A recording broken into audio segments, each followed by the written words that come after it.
Hello guys, कैसे हैं आप सब। जब फॉक्स स्टूडियो ने 2015 के आसपास इस मूवी का रीबूट किया था तो कह सकते हैं वो मूवी इतनी खास चली नहीं थी। मैं बात कर रहा हूँ फैंटास्टिक फोर के बारे में, जो कि 2015 में फॉक्स स्टूडियो ने करी थी। पर खैर, इस मूवी को काफी टाइम हो चुका था। जब फॉक्स स्टूडियो को एक्वायर करा गया था वॉल्ट डिज्नी ने, तो मार्वल सिनेमैटिक यूनिवर्स ने अपने अपने सारे कुछ चीजें वापसी भी ले ली थी। वहीं पर उन्होंने 2019 में ये डिसाइड किया था मार्वल एमसीयू ने कि हम इस फ्रेंचाइजी को रीबूट करेंगे।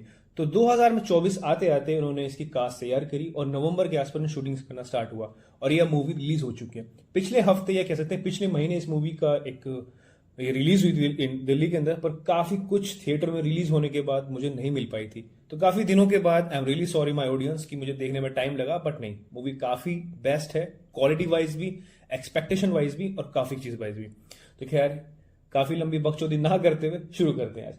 तो मूवी की बात करते हैं स्टार्टिंग के बारे में। इस मूवी की शुरुआत होती है अर्थ 818 के एक अल्टरनेट डे पे, जहां पर काफी सारे चार फेमस सुपर हीरोज हैं, जिसमें Reed Richard, Sue Storm, Ben Grimm and John Storm है।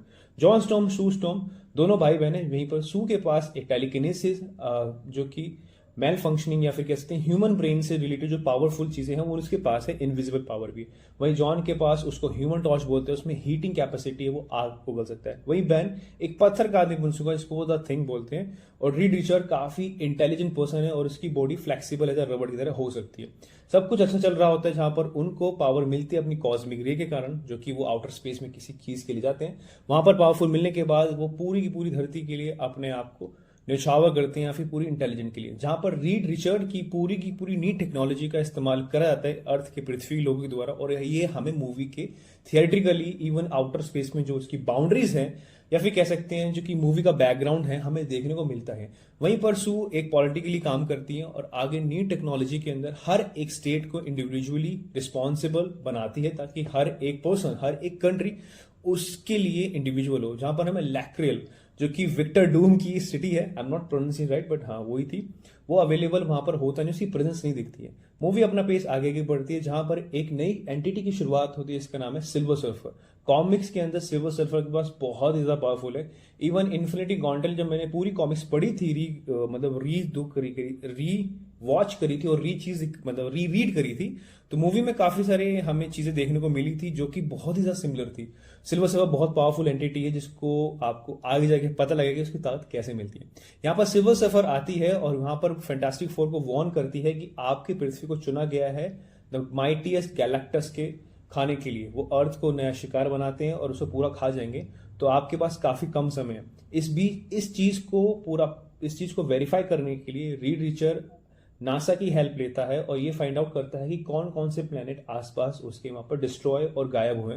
तो उसको सबूत पता लगता है कि काफी सारे प्लेनेट जो कि अभी कुछ महीनों पहले, कुछ सालों पहले अवेलेबल थे, वो अब नहीं रहे हैं। तो इस चीज का पता लगाने के लिए वो बनाते हैं फास्टर देन लाइट एक ऐप, नहीं, एक पोर्टल जैसा एक टाइम स्पेस बनाते हैं, जहां पर वो अपने स्पेस को लेके वो फास्टर देन लाइट से जाते हैं और वो पहुंचते हैं गैलेक्टस के वहां पर। जब गैलेक्टस की एंट्री हमें दिखाई जाती है तो लिटरली बाप रे बाप, वो बहुत बड़ा था।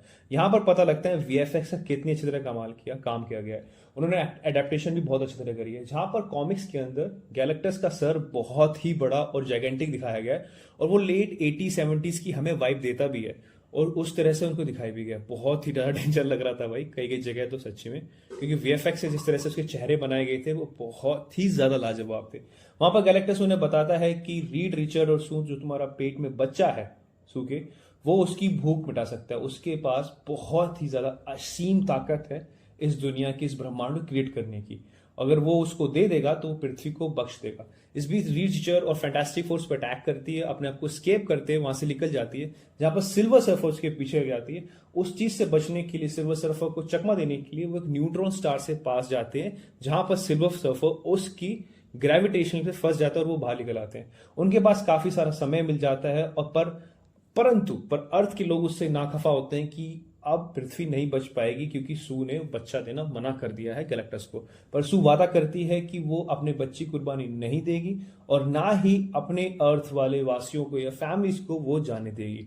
इसके बीच वो एक डायमेंशनली कुछ यूज करते हैं, जहां पर रीड रिचर उसको एक आइडिया सुझाता है कि हम एक ब्रिज बनाएंगे, ताकि वो ब्रिज पे काफी समय पहले से काम कर रहा होता है और मूवी के स्टार्टिंग में हमें दिखाया भी जाता है, जहां पर वो ब्रिज बना के पूरी की पूरी सोलर सिस्टम या फिर कह सकते हैं अर्थ को वो टेलीपोर्ट कर देंगे काफी दूर जगह से जहां पर गैलेक्टस नहीं पहुंच पाता।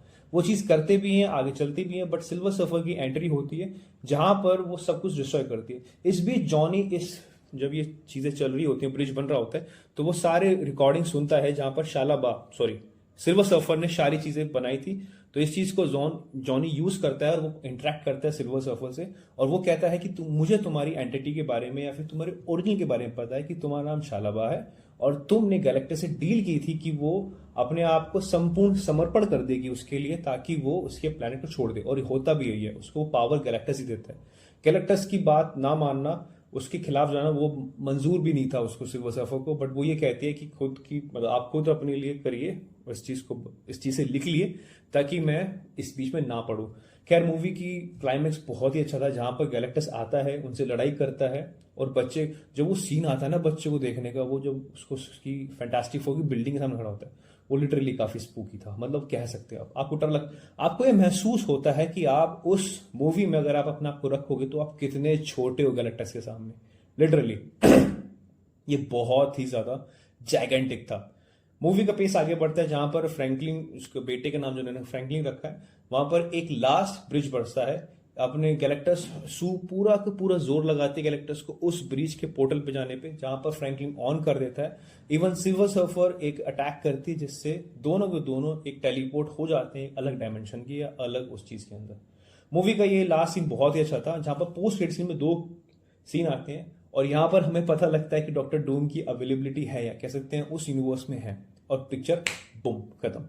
मूवी के एक्सपेक्टेशंस के बारे में बात करें या फिर कह सकते हैं, खैर इस मूवी को देखने के लिए मैंने कोई भी एक्सपेक्टेशन नहीं रखी थी, क्योंकि कई सालों से मार्वल्स की मूवी का जो एक लीड था, एक कैरेक्टर था या फिर कैरिज्मेटिक था, जो इनकी पकड़ थी मार्केट के अंदर, वो थोड़ी थोड़ी मतलब फेड होती दिख रही थी। और इवनली पब्लिक को भी कुछ नोटिफिकेशन, मतलब कुछ चीजें मूडली ऑफ कुछ चाहिए था।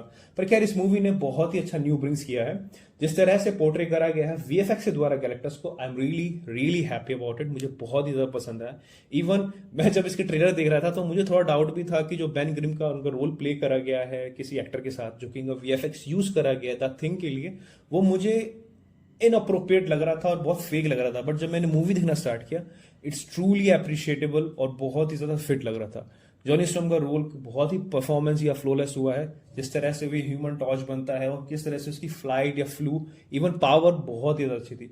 रीड रिचर्ड का इतना अच्छा यहाँ रोल प्ले कर रहा हमारे पास्कल, इवन मुझे रिमेंबर नाम याद नहीं, पर जिस तरह से रोल प्ले करा गया है उसमें उनकी ताकत इतनी नहीं दिखाई गई है एनर्जी की, जितना उनका ब्रेन का पावर दिखाई गई है। यहीं पर हमें फ्रैंकलिन की पावर का पता लगता है, एंड में जाके काफी कुछ चीजें रिवील होती हैं। जहां पर थंडरबोल्ट कई महीनों पहले आई थी, उसमें हमें देखने को मिला था फैंटास्टिक फोर का प्लेन। वो कोई रिलेशन लिंकअप नहीं है इस मूवी के अंदर, हम देखने भी जाते हैं उस वजह से, पर मत जाइए। मूवी का टोन अगर देखा जाए, देखिए ये बड़ा ही अच्छा खेला गया है, जहां पर मूवी के टोन को मैं ये सोच के भी जा रहा था कि ये मूवी हो सकती है डॉक्टर डूम के लिए, बट नहीं, ये मूवी पूरी की पूरी बेस्ड थी फैमिली बेसिस पे।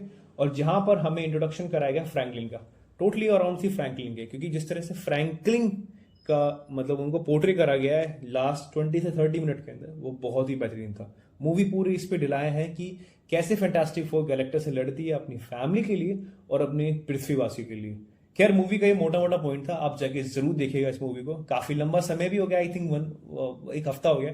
मूवी काफी कम थिएटर में लगी हुई है, पर खैर my personal opinion, I get 80 out of 100 and I really like it.